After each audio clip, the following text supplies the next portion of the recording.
Hey, this is Mark Washington, MTC Media.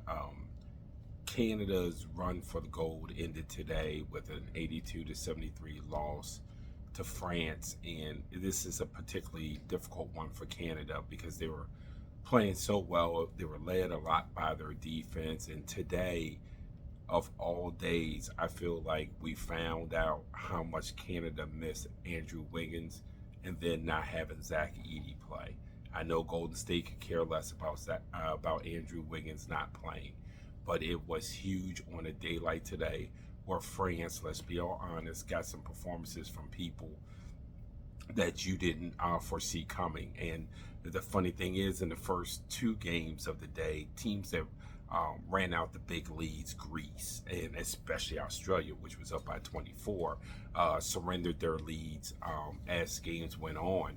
And you kept wondering when France, who has been, let's be honest, disappointing throughout the Olympics, despite the fact they're the host country, when they were going to give it back. And they just made the plays when they need to make the plays. And, SGA had 27, RJ Barrett had 16. By the way, RJ Barrett was terrific in these Olympics on both sides of the floor. Absolutely, positively terrific.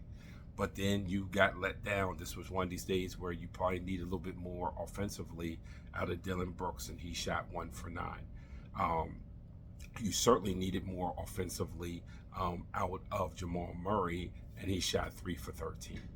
And then when you take the flip side of that, you got Murray, the NBA guy who's had so many big shots made in the playoffs, which kind of overshadows what his regular seasons look like, by the way.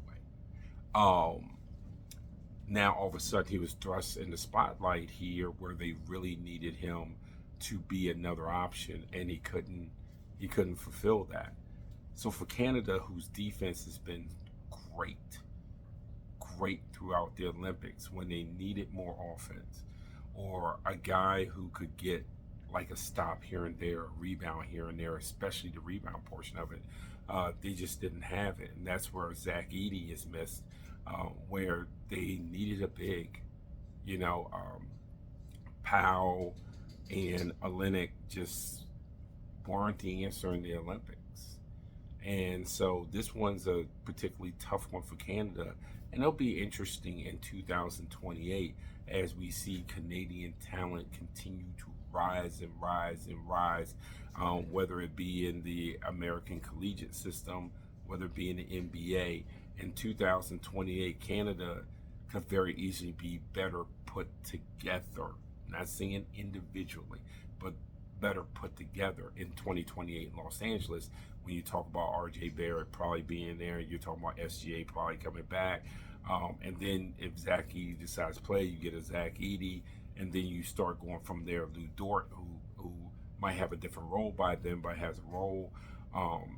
And maybe there's another big or two that they can figure out getting in there. But it's just a tough way. I think all of us, including myself, expected or was hoping for Canada, Germany in the semifinals. I think that would have been an off the charts game. And this is also a word to the wise of just counting NBA players and saying, well, they have the most NBA players.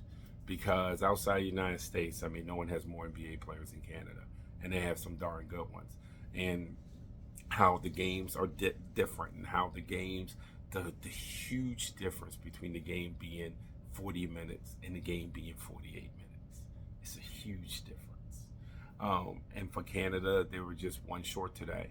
And like I said, Wiggins, Edey could have been the difference, but they weren't available to the Canadians. So disappointed for them. I hope they come back strong as we get to 2028.